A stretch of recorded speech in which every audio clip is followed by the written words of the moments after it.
RTV-MP, a Rádio e TV Web do Ministério Público do Amapá. Programação ao vivo toda segunda, quarta e sexta, às 10h30 da manhã. Podcasts com os principais debates da sociedade e as atualizações do mundo jurídico. Nosso jornal traz os acontecimentos de interesse público da atividade ministerial. Acompanhe nossa programação online em nosso site ou YouTube pelo @canal MPAP.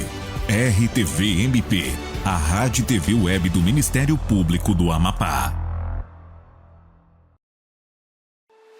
No Amapá, a vida começa cedo, com trabalho, com sonhos e às vezes com obstáculos.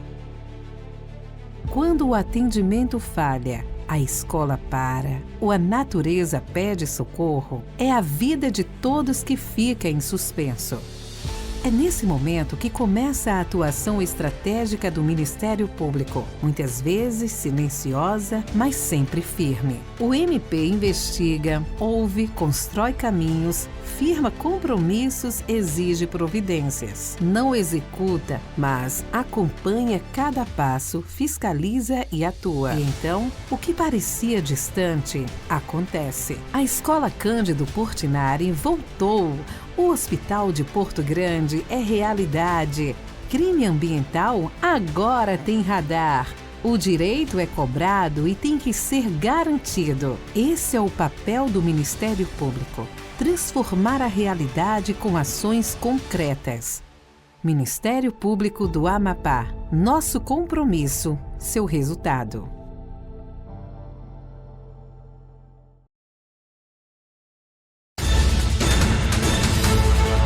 Está no ar o Radar MP, seu podcast semanal com informações, entrevistas, debates e muito mais. Olá, muito bom dia, seja bem-vindo ao podcast Radar MP dessa quarta-feira, 11 de março. Muito obrigada pela sua companhia, você que está acompanhando a programação da RTV-MP aqui no canal do YouTube do Ministério Público do Amapá. E hoje a gente fala sobre período pré-eleitoral. O período eleitoral se aproxima e junto com ele surgem muitas dúvidas. O que pode numa pré-candidatura? O que é permitido aos pré-candidatos nesse momento e qual o papel do Ministério Público na fiscalização das irregularidades nesse momento? Então hoje a gente vai falar sobre todas essas regras, o que pode, o que não pode na prática. E para isso a gente está recebendo aqui no estúdio da RTV-MP o coordenador do Centro de Apoio Operacional Eleitoral, Dr. Hélio Furtado, que assumiu o centro recentemente. Doutor, muito bom dia, obrigado por ter vindo aqui nessa quarta-feira. Obrigado, Jéssica, bom dia. Bom dia a todos também os ouvintes do Radar MP. Nós sabemos que a eleição, Jéssica, é o ápice da democracia. E para que isso ocorra, é importante que a comunidade, os eleitores sejam informados. E o CAU eleitoral está nessa empreitada de informação, de busca de conscientização da comunidade e dos eleitores.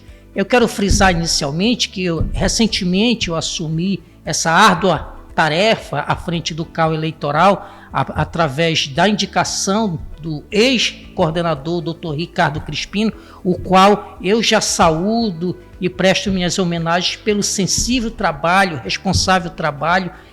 Inclusive eu fui beneficiado pelo trabalho do Dr. Ricardo, que durante longos anos ficou à frente do CAU eleitoral e me passou essa responsabilidade, claro, com a chancela do nosso procurador-geral. Doutor, então a gente está em ano eleitoral, a gente sabe que muitas dúvidas acontecem nesse período, ainda não estamos em campanha eleitoral, mas já há uma movimentação nesse período que antecede. Eu queria que o senhor falasse para a gente, para começar essa conversa, né, o que caracteriza a pré-candidatura e qual a diferença já para a campanha eleitoral efetivamente? Perfeito, Jéssica. A pré-candidatura, ele está no mundo fático, não existe um documento que a pessoa diga eu vou ser pré-candidato, eu vou ser candidato. Ele anuncia para os eleitores aquela pretensão de fazer o registro de candidatura quando aberto o prazo para ele pleitear, seja o mandato do executivo ou do legislativo. Ou seja, não há nada formal. Mas não obstante essa ausência de formalidade, a lei 9.504 de 2007, que é a lei das eleições, ela traz alguns regramentos referentes a essa pré-candidatura. Vale frisar que a própria legislação eleitoral e a própria jurisprudência do Tribunal Superior Eleitoral, ele tem uma frase muito célebre, ou seja, como se fosse a bússola para os pré-candidatos, que diz o seguinte: tudo aquilo que é proibido durante o período de campanha, da mesma forma, por conseguinte, é proibido no período que nós chamamos aqui de pré-candidaturas. A gente acompanha, né, já nesse momento, né, de pré-campanha, alguns pré-candidatos, né, se mostrando para a população, né, já se mostrando ali como pré-candidato realmente. E uma dúvida que sempre tem nesse período é sobre o pedido de voto. Esse pré-candidato que ele já se mostrou para a população, né, que está com a intenção de concorrer naquelas eleições, ele já pode pedir voto nesse momento?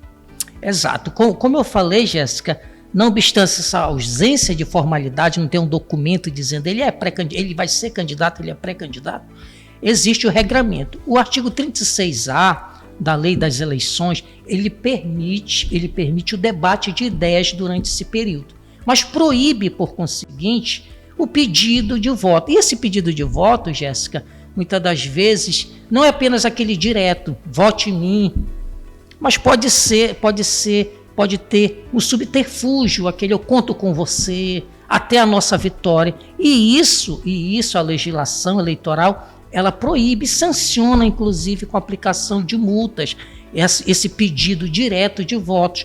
É possível o candidato fazer às suas expensas encontros, debates, pode participar, esse pré-candidato pode participar de movimentação, de encontros, mas não pode, nesse período, existir o pedido de voto. E repriso, até para aqueles que já estão se lançando, aquelas que estão se lançando também como pré-candidatos ou pré-candidatos. Não pode haver o pedido, seja ele direto, seja através de subterfúgios. Até porque, caso haja reiteração desses pedidos, digamos, tem a previsão da aplicação de multa.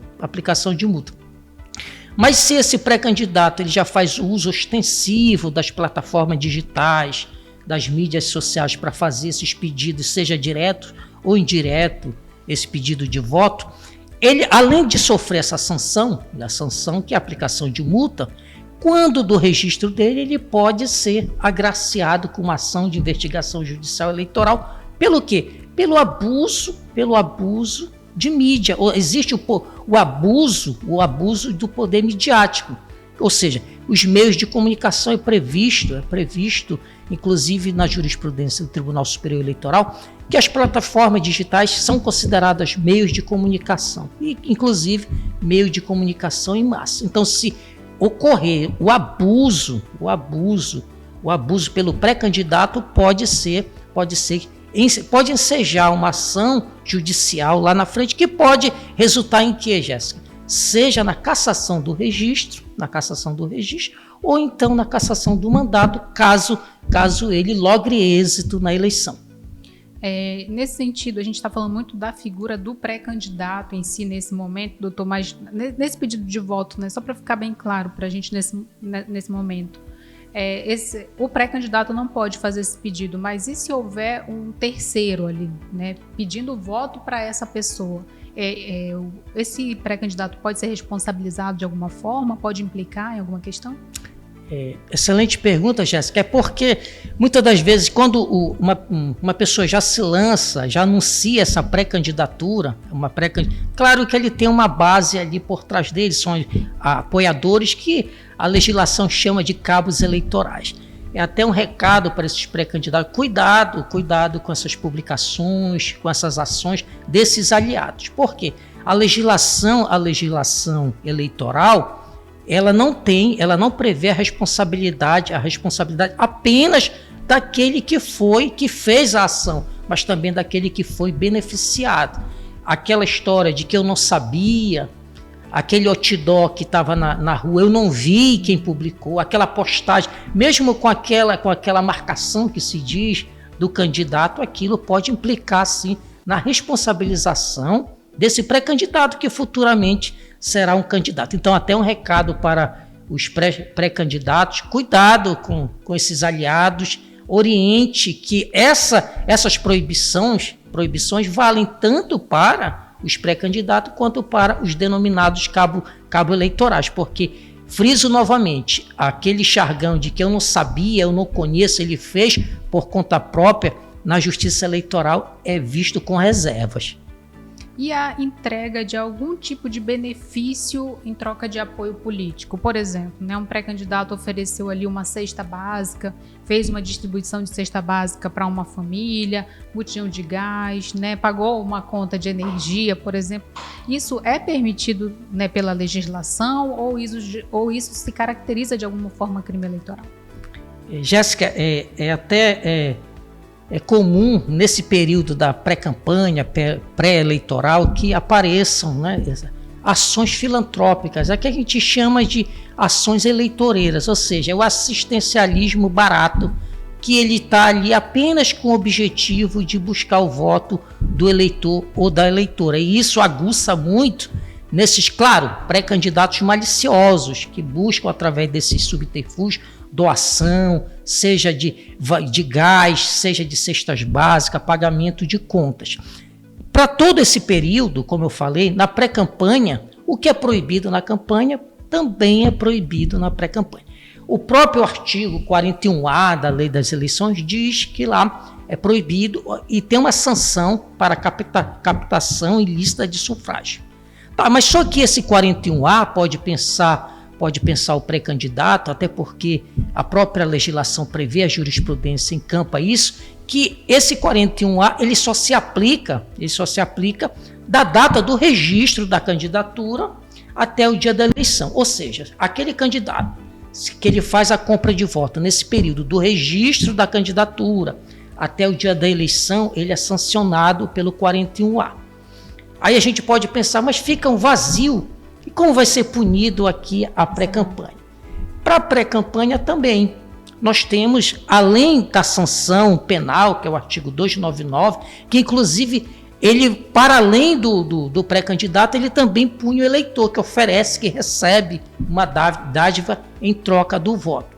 E como é que fica esse período? Esse período da pré-campanha não tem um registro, logo não se aplica o 41A da Lei das Eleições. Todavia, pode ser configurado o abuso do poder econômico. O abuso do poder econômico que vai ensejar, caso configurado essa conduta maliciosa, a ação de investigação judicial eleitoral por abuso do poder econômico, que ao fim e ao cabo traz as mesmas sanções do 41A. Ou seja, então, não fica um espaço a salvo, não vale tudo nesse período. Qualquer ação maliciosa, contrária à legislação eleitoral, terá a sua sanção no tempo e modo adequado. Perfeito. A gente estava falando, doutor, sobre os pré-candidatos, nesse momento, estarem muito presentes nas redes sociais, né? É onde hoje boa parte da campanha, de fato, acontece. E a gente tem uma dúvida em relação a enquetes, né, ou pesquisas, né, que esse pré-candidato realiza ali, né, com os seus seguidores. Isso é permitido? A divulgação dessas enquetes nesse momento ela é permitida?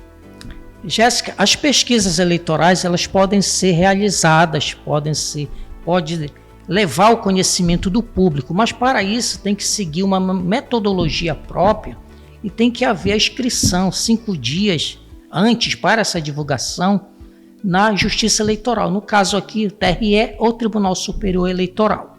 Então tem toda uma metodologia, tem toda uma forma de se dar credibilidade ou então atestar que aquela enquete, que aquela pesquisa seguiu a metodologia que o Tribunal Superior Eleitoral tem numa resolução própria que deve ser seguida. Então, muito cuidado aos pré-candidatos com a divulgação dessas enquetes, dessas pesquisas que não seguem essa metodologia, porque podem também sofrer uma sanção, aplicação de multa, caso haja essa divulgação de pesquisas, enquetes que não sigam essa normativa pré-estabelecida.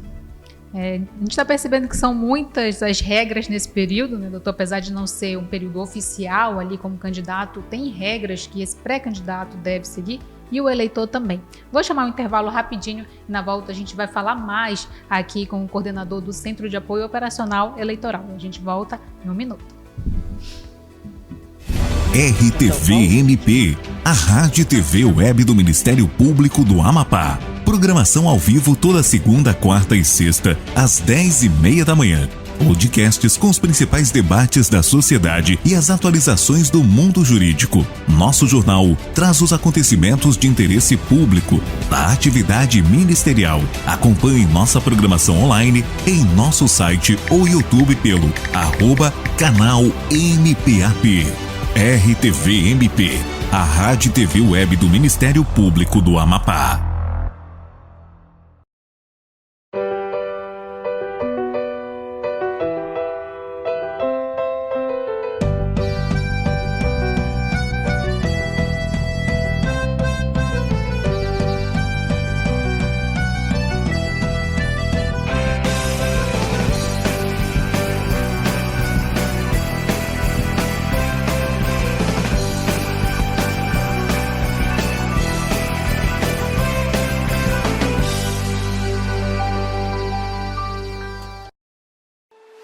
No Amapá, a vida começa cedo, com trabalho, com sonhos e às vezes com obstáculos. Quando o atendimento falha, a escola para, ou a natureza pede socorro, é a vida de todos que fica em suspenso. É nesse momento que começa a atuação estratégica do Ministério Público, muitas vezes silenciosa, mas sempre firme. O MP investiga, ouve, constrói caminhos, firma compromissos, exige providências. Não executa, mas acompanha cada passo, fiscaliza e atua. E então, o que parecia distante, acontece. A Escola Cândido Portinari voltou. O Hospital de Porto Grande é realidade. Crime ambiental agora tem radar. O direito é cobrado e tem que ser garantido. Esse é o papel do Ministério Público. Transformar a realidade com ações concretas. Ministério Público do Amapá. Nosso compromisso, seu resultado. Está no ar o Radar MP, seu podcast semanal com informações, entrevistas, debates e muito mais.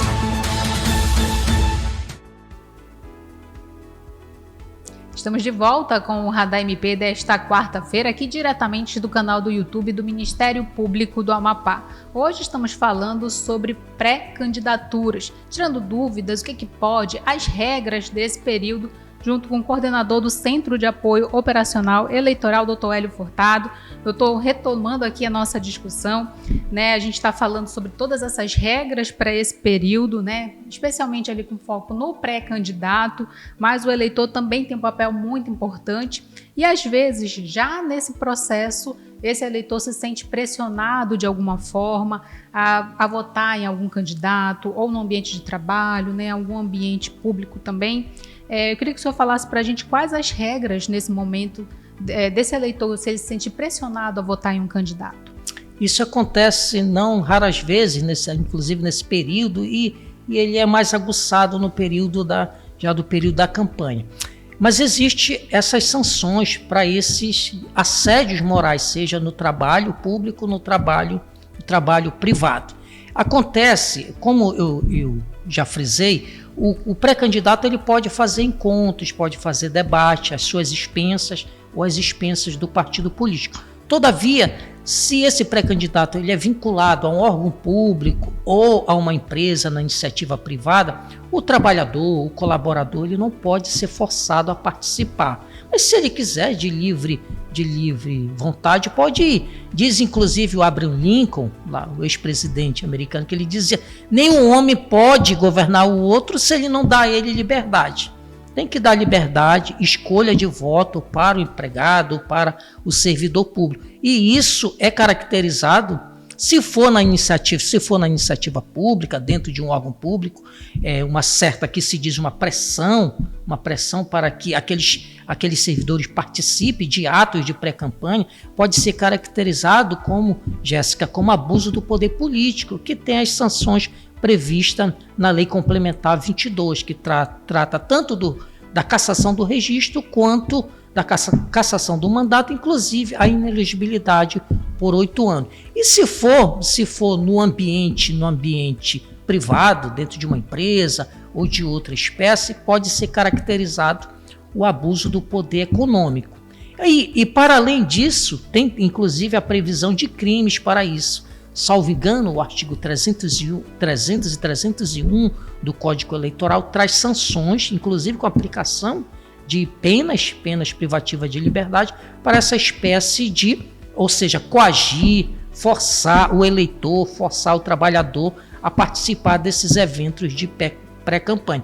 E também tem uma outra vertente que, na iniciativa privada, caracteriza o assédio ao trabalhador. E isso pode ter também consequências, inclusive, na Justiça do Trabalho.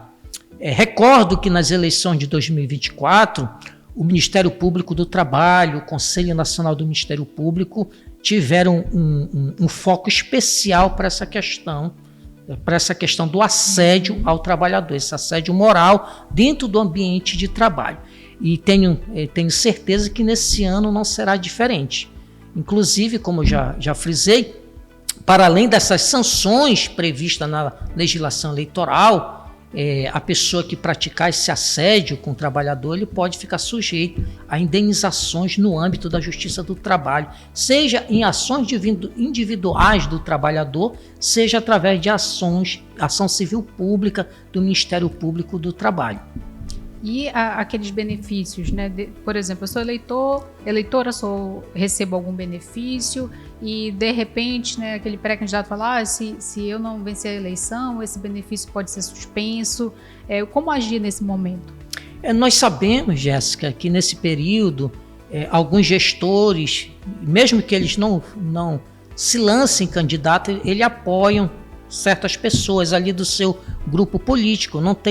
Não é ilícito isso, ele indicar uma pessoa do seu grupo político. O que é ilícito é focar, deixar aquele programa que já existe, ou seja, ficar como uma troca para o eleitor, ou seja, servir como uma moeda de troca. Existe inclusive uma célebre frase que diz que o voto não tem preço, ele tem consequências. E caso aconteça essa espécie de assédio para aquela pessoa que recebe algum benefício, seja do Estado, seja dos municípios, ele pode fazer a denúncia que nós iremos apurar, porque isso é abuso do poder político. Perceba, Jéssica, que a legislação eleitoral ela não proíbe a continuação desses programas assistenciais, até porque a assistência social é prevista na Constituição como uma forma de valorizar a pessoa humana, ou seja, dar meios de subsistência para aquela pessoa. Não há nenhuma proibição. O que a legislação eleitoral proíbe é o uso indevido desses programas para fins ilícitos eleitorais. Um exemplo ocorre muito nesse período, a legislação ela autoriza a continuação desses programas, Vale Gás, pagamento de energia elétrica, dentre outros serviços afetos à assistência social. Mas caso seja verificado um aumento excessivo de beneficiários, especialmente nesse período, nesse ano eleitoral, o Ministério Público Eleitoral ele irá investigar. Por quê? Um exemplo, não teve nenhuma calamidade em certo município do estado do Amapá. Todavia, o benefício de Vale Gás do ano de 2025, ele tinha, vamos usar um exemplo aqui, de 5 mil beneficiados. Mas no ano eleitoral houve um incremento de aporte financeiro e um aumento de 50% dentro desse grupo de beneficiados. Só que o Ministério Público vai verificar que o município não teve um incremento de aumento populacional nesse período. Ao contrário, houve um decréscimo. Pode ficar caracterizado aí o uso indevido desse programa. Então, repriso. A legislação eleitoral ela não proíbe a continuação dos programas dos programas de assistência social. O que ela pune e fiscaliza e coíbe é o uso indevido desses programas para fins ilícitos eleitorais. É importante o eleitor ficar atento, né, a essas questões, né, a essas práticas nesse momento e denunciar. Quais são os canais de denúncia, né? O eleitor que verificou alguma irregularidade, né, ou se sentiu pressionado, ou viu alguma questão que pode já caracterizar início de campanha eleitoral, no período que ainda não é para começar, onde ele faz essa denúncia? Perfeito, Jéssica. Eu sempre friso e relembro que a democracia ela é feita pelo povo e para o povo. E o povo ele deve participar da democracia não apenas lá no dia da votação, fazendo a escolha do seu candidato, daquela pessoa que ela entende que será melhor, seja para a cidade, seja para o estado, seja para o Brasil. Todavia, é necessário também que essa democracia ela seja fortalecida com a fiscalização da população. O eleitor, a eleitora, são os olhos do Ministério Público. E caso o eleitor, a eleitora visualize uma irregularidade eleitoral, pode acionar o Ministério Público Eleitoral através dos canais do Ministério Público do Amapá, seja através da ouvidoria 127, inclusive também temos o e-mail onde pode ser feito essa denúncia através da ouvidoria@mpap.mp.br e através dos outros canais, seja nos municípios, procurar a sua promotoria do município, porque lá tem um promotor eleitoral que vai investigar, que vai verificar essa denúncia, se ela tem algum elemento comprobatório. E até eu deixo aqui um recado para quem quiser fazer uso desses meios de comunicação para apresentar alguma denúncia, que, se possível, faça uma fotografia, um vídeo daquela irregularidade, grave um áudio e encaminhe, que com certeza será objeto de investigação pelo Ministério Público Eleitoral. Só colocando novamente, os canais pode ser pessoalmente, através das promotorias, pode utilizar também as plataformas, site do Ministério Público, inclusive também pelo Instagram do Ministério Público do Amapá.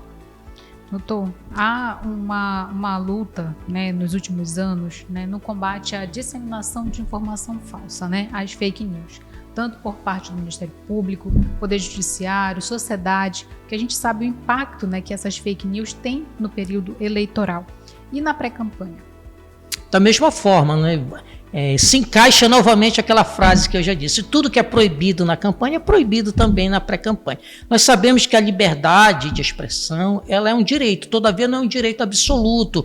A própria legislação eleitoral ela prevê que não pode haver publicação, não pode haver, de certo modo, utilização dos meios de comunicação, e friso, as redes sociais estão incluídas dentro desse meios de comunicação em massa. Não pode haver a disseminação de informação sabidamente falsa ou então que atentem contra a honra de pré-candidatos. E isso é previsto uma sanção na legislação eleitoral com aplicação de multa, e é oportuno dizer também, se ocorrer, se o Ministério Público Eleitoral ele verificar que houve um abuso, né, de disseminação de informação falsa, o candidato, quando tiver o registro deferido pela Justiça Eleitoral, ele pode ser surpreendido com uma ação de investigação judicial eleitoral, apontando que no período da pré-campanha ele fez o uso abusivo dos meios de comunicação, o uso abusivo dos meios midiáticos,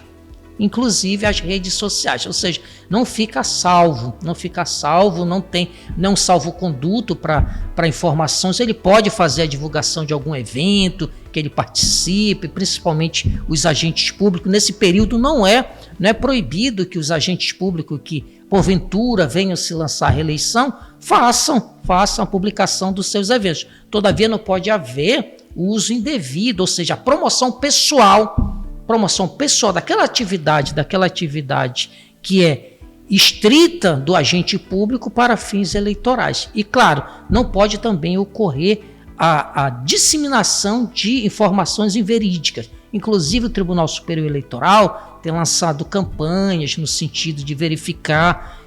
Recentemente também houve uma resolução que tratou do uso da inteligência artificial. Ficou taxativamente proibido que nos 3 dias antes do pleito fica proibida a utilização de qualquer instrumento de inteligência artificial para fins de propagação, de publicidade, de propaganda eleitoral de candidato ou de candidata.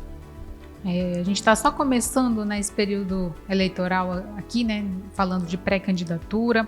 O CAU eleitoral tem uma atuação importante, né, nesse momento aqui, tanto para os eleitores, né, tanto dentro do próprio Ministério Público. E eu queria que o senhor falasse agora um pouquinho sobre o trabalho, né, que vai ser realizado, né, com as promotorias do interior. Como é que o CAU eleitoral vai apoiar esse momento? Jéssica, como eu falei no início do programa, eu assumi recentemente o CAU eleitoral, só que o doutor Ricardo ele já deixou um plano, diga-se de passagem, muito bem elaborado por ele, que já tinha algumas diretrizes a serem seguidas no decorrer do ano eleitoral, dentre os quais, claro, o aperfeiçoamento dos promotores eleitorais através de cursos, informações, isso vai ser levado a efeito no decorrer até as eleições, ou seja, a capacitação dos membros que atuam na seara eleitoral. Também teremos campanhas em escolas, repartições, onde nós iremos fazer a divulgação da necessidade do voto jovem, ou seja, aquela pessoa que entrar em 16 e 18 anos, se ele for completar, Jéssica, 16 anos até o dia da eleição, ele pode fazer o registro. Aí eu até faço aqui um pedido que os jovens se alistem, ainda está aberto o alistamento eleitoral, para que façam exercício da democracia no período eleitoral. Para além disso, também nós vamos fazer campanhas de conscientização do voto feminino, da divulgação das candidaturas, ou seja, incentivar a participação da mulher na vida pública. Isso é uma bandeira, inclusive, do Conselho Nacional do Ministério Público. E além, nós temos outra plataforma também, que inclusive foi agora objeto de uma indagação, que é essa questão de divulgação de informações verídicas. Nós teremos também um trabalho de conscientização. O CAU eleitoral ele não é um órgão de execução, ou seja, ele não vai entrar com ação de investigação judicial eleitoral, mas ele vai fazer a coordenação tanto da atribuição dos promotores eleitorais, também da fiscalização dos ilícitos eleitorais. E o CAU eleitoral também pode receber essas denúncias e encaminhar para os promotores eleitorais para fins de apuração. E essa eleição ela tem uma peculiaridade porque se trata de uma eleição geral, ou seja, fica a cargo da Procuradoria Regional Eleitoral. Os promotores eleitorais, eles irão principalmente atuar nessa questão da fiscalização. E para isso, nós temos um cronograma a ser seguido, tanto de capacitação quanto de encontro, para que os promotores eleitorais exerçam a função de fiscalização da forma como previsto na legislação eleitoral. Até colocando um ponto aqui, a democracia ela se fortalece com o Ministério Público atuante, e é esse o objetivo do CAU eleitoral, seja na gestão anterior do Dr. Ricardo Crispino, seja nessa atual gestão. O objetivo do CAU eleitoral é coordenar, orientar, divulgar as ações e principalmente deixar o eleitor e a eleitora consciente do seu papel, das proibições e também das vantagens do exercício do voto. Obrigada, doutor. A gente vai chegando ao fim, né, dessa edição do nosso podcast Radar MP. Ainda teremos outros encontros aqui com o senhor certamente, né, porque esse período está só começando, né, para ajudar a orientar o eleitor nesse momento. Né, parabéns pelo seu trabalho que o senhor já está realizando, né, e tenho certeza que vai ser uma eleição muito boa no sentido do trabalho do Ministério Público. Para a gente finalizar, eu queria que o senhor deixasse uma mensagem para o eleitor nesse momento. Não apenas para o eleitor, Jéssica, mas também para os pré-candidatos que, como eu já ressaltei, esse período de pré-campanha não é um vale-tudo. Digamos, as ações ilícitas de hoje terão consequências amanhã. Ou seja, um ato irregular, um pré-candidato que tenha uma conduta maliciosa, contrária aos ditames da legislação eleitoral, terá consequências amanhã. Ou seja, o preço pode ser a cassação do registro, ou inclusive do mandato, caso ele eleito, e ainda tem um plus a mais, que é a inelegibilidade pelo período de 8 anos, caso ocorra abuso do poder político, abuso do poder econômico, abuso dos meios de comunicação, inclusive também essa nova modalidade que é o abuso do poder midiático, ou seja, o uso abusivo das redes sociais para divulgação, seja de informações verídicas, seja para promoção pessoal, seja com pedido direto ou indireto, ou seja, implícito de votos. E também para o eleitor, eu quero deixar um recado no sentido de que fiscalize, participe do período eleitoral, verifique se aquele candidato ou aquela candidata, a plataforma que ele vai apresentar, porque toda vez que um candidato se lança, principalmente para o executivo, Jéssica, quando ele faz o registro da candidatura junto ao TRE, ao Tribunal Superior Eleitoral, ao juiz eleitoral, ele tem que apresentar um plano de ação, ou seja, o que ele vai querer para o município ou para o estado do período de 4 anos. E peço que o eleitor verifique isso, se aquele plano de ação, se as ideias do candidato coadunam com as suas ideias, se ele representa uma parcela da população, ou seja, verifique, antes de escolher seu candidato, verifique qual é o plano de ação dele, o que ele tem, quais são as ideias, quais são os projetos para o bem público, porque ao fim e ao cabo ele será o gestor da população. E nós sabemos que tem por conseguinte a aplicação e o fornecimento dos serviços públicos. Tudo isso depende desse voto que será feito no dia das eleições. Então, a informação e o aviso para os eleitores é que o voto não tem preço, ele tem consequências, ele não tem preço. Ressalto novamente que muitas das vezes o próprio eleitor ele pode se sentir encorajado pelo algum amigo, pelo algum vizinho, de vender o seu voto, imaginando que não terá consequência. A consequência inicial ela pode ser uma punição do crime eleitoral, artigo 299 do Código Eleitoral. Mas a maior punição será um gestor que irá acarretar muito prejuízo para a gestão. Quando ele for reclamar ali da ausência daquele serviço público, ausência de a presença do Estado ali, porque sabemos que a população necessita muito da presença do gestor, das políticas públicas que serão desenvolvidas através dos gestores, ele vai sentir ali aquela dificuldade. E eu quero, para encerrar, deixar uma célebre frase aqui do Ulisses Guimarães, que foi a pessoa que esteve à frente da época da Constituição, promulgou a Constituição, inclusive quando a gente visita ali o Senado Federal, o Congresso Nacional, os primeiros retratos é do Dr. Ulisses Guimarães. E ele tinha uma célebre frase, e com isso eu encerro, que ele dizia o seguinte: a história nos desafia para grandes serviços. Se nós fizermos esses serviços, seremos consagrados. Se nós desertarmos, a história irá nos punir. Muito obrigado.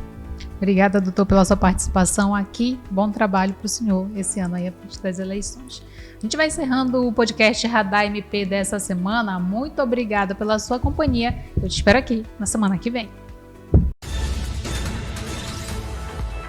Você acabou de acompanhar o Radar MP, seu podcast que vai ao ar toda quarta-feira às 10h30 da manhã.